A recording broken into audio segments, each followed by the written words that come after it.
What's up, everybody?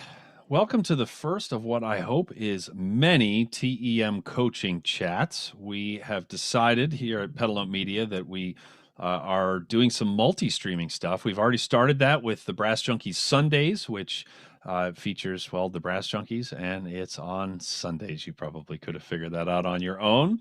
But I'm going to be doing some entrepreneurial musician stuff, and these are going to be short. They're available on the TEM Facebook page, on my Andrew Hits Artist page, and then also on the TEM YouTube channel, which is still new. If you haven't subscribed to that, it would be amazing if you would go ahead and do that if you are so inclined.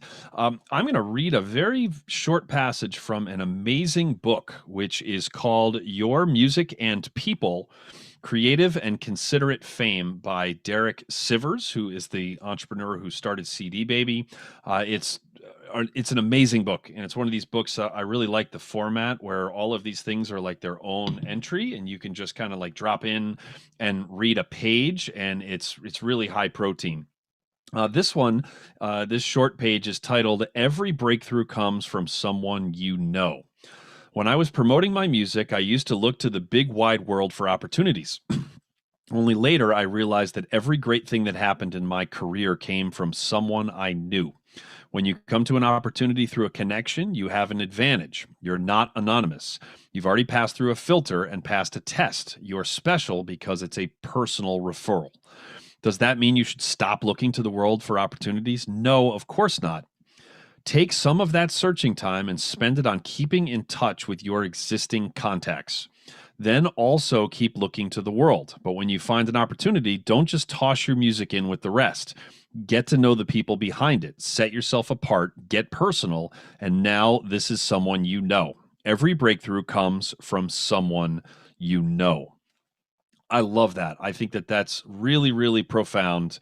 And I started thinking about my own career, and sure enough, every breakthrough that I have had has come from someone that I know. And it's never been easier with social media to stay in touch with people. However, it's also never been easier to never really have any kind of a meaningful relationship or meaningful contact with people than ever before, right? Because this whole social media thing can be incredibly superficial. I mean, geez, half the stuff that I post to social media is stupid, but it's stupid in it's my brand of stupid. I can't say that with a straight face. And that sounded kind of ridiculous, but I mean it. It's just, it's just me being me, right? The funny stuff, which some of you probably don't find funny, is the same stuff that I would try and say to be funny at a bar or at a coffee shop or in the van on tour with the band or whatever. We can all sense when things are genuine and when things are not online and offline. Of course, we've all had the ability to do that for a very long time. But I think that we can all sense when things are genuine online. And I just really like the very specific advice he gives here, which is to not always be simply trying to widen the net, right? We need to also be taking the time to get in touch and get closer with our existing contacts. I think that's priceless advice.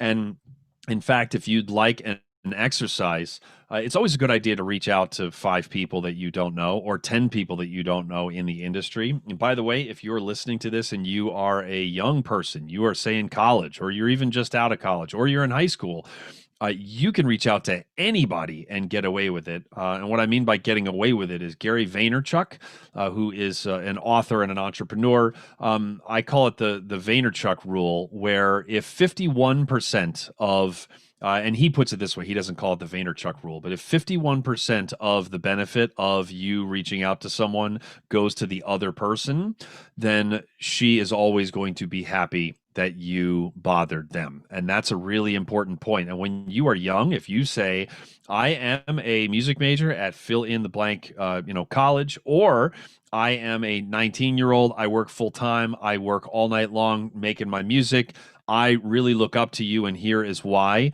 Those emails, those DMs, they get read and they get answered very frequently. Now, if you're trying to if you're trying to message Taylor Swift, then that might be hard just because there's not 100 people in the world that would like to get her a message tonight. There's like a million. but you can always bother people, and it's pretty incredible actually how you can expand your net that way. I got to know Sam Palafian because I walked up to him and bothered him after an Empire concert, and I was young, so and he was generous and genuine with everybody, but I just told him that that I couldn't believe it. He was my hero, and that was it. The rest is history. I was 12 when that happened, and then we kept in touch because I kept being the squeaky wheel. You can be the squeaky wheel in a way that actually benefits the other person when you're 32, when you're 42. But the message I'm really taking away from this passage from Derek is to continue to nurture the contacts that you already have. Speaking for myself, and I bet for a lot of you, business has been so weird or non-existent in COVID, like in 2020, that there are a lot of people who I would usually speak to regularly who I have not spoken to in quite some time, or who I would usually regularly play with or be in the same room as. And that has not happened because of COVID. Reach out to somebody, seek out their content, consume it. If it's good, tell them. If it's good, tell other people. That's going to strengthen. If you don't believe in it, don't be spreading bullcrap, because that, again, we all have that genuineness filter, which is not a great way to put that, but you understand what I mean. We've got to, everybody can tell when you are BSing, but if somebody who is a contact, whether it's a close contact or just a superficial one, puts something out into the world in the form of music or a YouTube video or you name it, that resonates with you, tell the world, tag them. They're going to be really happy that you did. Send them a message saying, I know I've been up and down creatively during this time, and it's impressive that you are still doing what you're doing on a regular basis.